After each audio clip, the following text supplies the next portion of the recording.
Yeah, so the previous video I did on this, it's got an E6 error to do with the hall sensor in there. It's a little sensor that picks up the fan speed on a little magnet mounted here. The electronics have maybe gone bad in here. I don't know, I could component fault find it, replace the component, or I could change this out along with a matching controller for not very much money.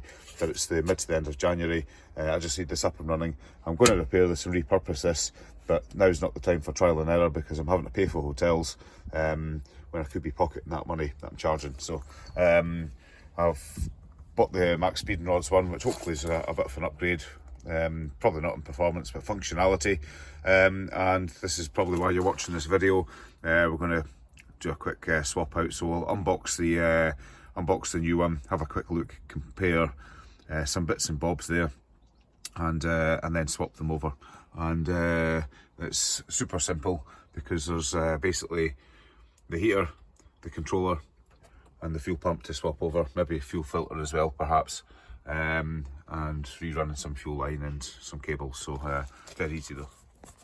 So physically removing this, it's held in by four bolts here, and so it should be a case of undoing these pipes. This is the intake, that's the exhaust, and this is the fuel, and we've got the other connection here is the electrical connection there.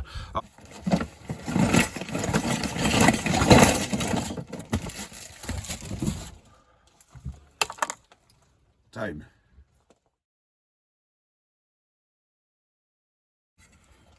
Plate. That's interesting, it's a softer fuel line, okay. Fuel pump, different fuel pump. Will be interesting, I'll change that over. Different fuel filter. This is the controller, this is the interesting thing. Oh, a lot nicer than the 3 pins, a lot nicer than the sort of standard ones. So look at that, wiring loom, okay.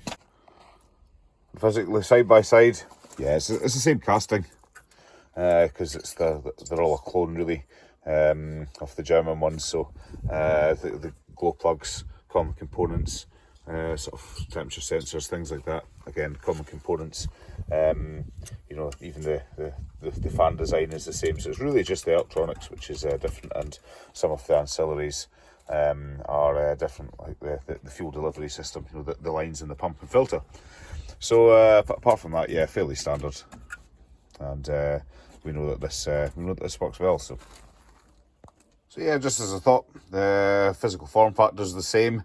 And this is the sort of new mounting plate, or one that comes with the new one, so that's the same. So I'll leave that on there. I'll pop this on here, and it's going to all the holes line up on the mount there. So that's pretty cool. I'll give that a wee clean, and before we chuck all this in. So that's going to be dead simple. So that's the electrical swap over complete. Earth connection, red goes to the isolator switch, which I've done another video on, and I've got the connection for the fuel pump there, and this just goes into the diesel heater. I've obviously ran the there's a cable that goes off to the LCD controller, which is just up there. So all done. So really simple. I'm going to mount the diesel heater now. That's this plate on. I'm just going to pop it in this pedestal. Here's a closer view of the pedestal. It's basically some 10mm plate with a couple of big holes cored in it, and then I've got it's just a bit of scaffold tube. I've got a bit welded on either side, so this takes this goes through the floor of the vehicle. I've actually got a laminate sandwich of flooring here for insulation, so I wanted to protect that, which is why I've done it this way, and made this little pedestal. So, and that's just 10mm angle welded on top. I've left little check holes here so you can get a spanner in, because this plate just sits right on top of there, and these holes match up with those holes. So yeah, so if you're used to working on the hospital end of a welder, you can knock one of these up really cheap, and it just keeps everything inside your van. I'm not a fan of putting them underneath. They're in line to pick up all sorts of shit, so this is the way I've done it. So anyway, I'll get the heater on here, make the exhaust connection and the intake connection, connect back to the output hose system, and then we'll just have to work on the fuel. So because of my particular installation, the tank's up higher, everything's gravity fed, so I can't disconnect the fuel lines until I bleed the diesel tank. So I've just chucked some old grips up here and just going to drain all this into a jerry can, and that should be easy enough. Oh, I missed the can. Bit of diesel never hit anyone. This is quite interesting. This is the old fuel filter, and it would sit like that. So this is in the bottom of it after the filter goes, and we've got this stuff here, which is probably that algae type stuff which grows inside diesel tanks. It's I don't know too much about it, and there'll be people online that do, but I think it's if you've got any kind of moisture or water gets into the diesel, in effect it hydrates, you get this stuff growing. Big problem with boats, I believe, in a marine environment. So probably a good time to clear this out. But I've put the filter that came with it in anyway. But yeah, quite interesting nonetheless.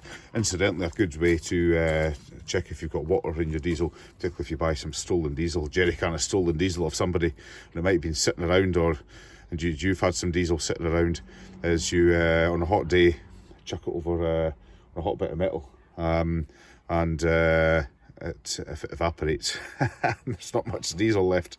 It's because it's got water in it. Don't put it in your engine. I've heard of a few people that put diesel with water in it and in their tanks. It's knackered up their diesel pump in their car, which are a lot more precision instruments than these little things here. So there we go. I've just had a look. This is another interesting difference. The diesel tanks that come with the normal diesel heaters are either this style or ones which are sort of another shape, that kind of style.